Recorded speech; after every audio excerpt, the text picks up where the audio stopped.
everyone, welcome to Saucy Cat. My name's Zoe and I've made all sorts of ramens on the show, from shoyu to miso to even a Halloween themed bowl. But it's time for a classic ramen that you can have for yourself in a matter of minutes. Vegan Shio Ramen. Let's get into it. You can't have ramen without broth, so let's start there. Mince up some fresh garlic and ginger, then slice up some green onion, separating the green and the white parts. Grab a pot and place it on the stove. Heat up some sesame oil on medium-high before adding the garlic, ginger, and white parts of the green onion. Sauté for about a minute, allowing it to become fragrant. Now add in some mirin, sake, and salt. Seems like a lot of salt, right? Well, that's the point.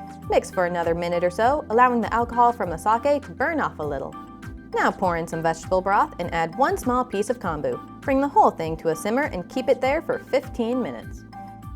While the broth is going, let's bring 2 more pots of water to a boil.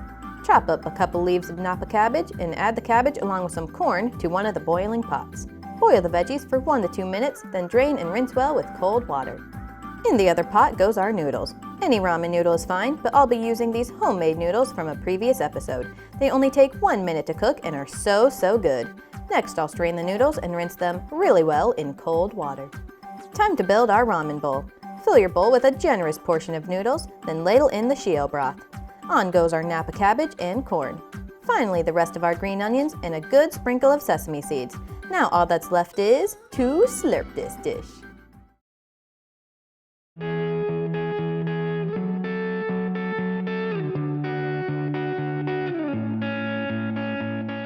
Alright, time for the best part.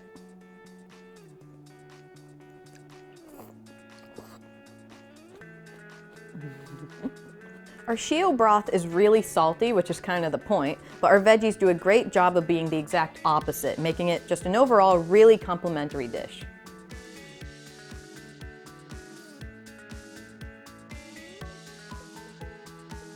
Well, that does it for today. Let me know what your favorite ramen bowls are down in the comments. Thanks so much for watching, and I'll see you next time on Saucy Cat.